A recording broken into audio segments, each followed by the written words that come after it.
Alright, take two on my workshop. I tried it once and played back the video, it came out sideways. Right, this is my assembly bench area and some of the paints and stains up there. Got some more to bring in. It's just basically an old door supported on a couple of old pallets for the minute.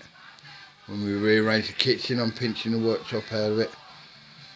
But yeah, that's the assembly bench, and temporarily me scroll saw sitting on that because this workshop still isn't finished being built yet. The scroll saw will end up in that corner on a workbench when I get round to building it. There's my boys. They come down with me every time. I don't like to miss out. Duke, alright.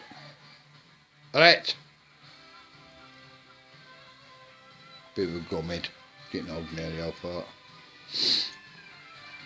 But yeah, built it out of OSB and 2x3s.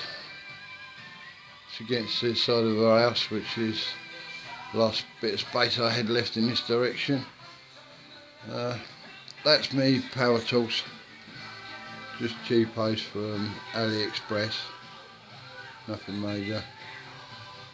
And that's the hand pieces I've attached to them. Put them up here though, so you can see it all a bit more clearly. Carousels people have seen before. My 3 tablets I use for my reference pics. I've got my other computer which is going to be coming in there at some point. Just sanding bits and drums and that over here. The other carousel, like I say, they've been seen before.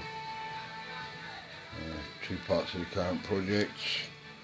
Haven't sorted out this end yet because it's not finished. Some spare bits of OSB. That's my back door. I can open that when it gets too hot, which it is not today. Bloody cold, so I've lit the fire.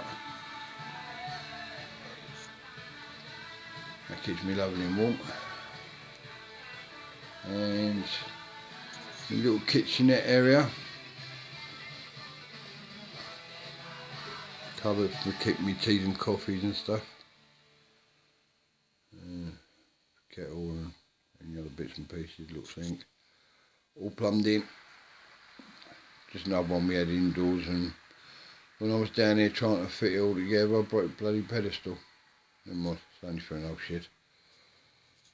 And that's what's left of the old chimney from the old wood turning workshop, which is still there. I'll just keep that for wood turning and this one for carving. And then through that door takes me to the general purpose shed, which I do all my steel work and netting. That brings us back to the assembly bench. For those who are planning on starting up a shed, this is probably a bit over the top for most people, but it might help somebody with some ideas.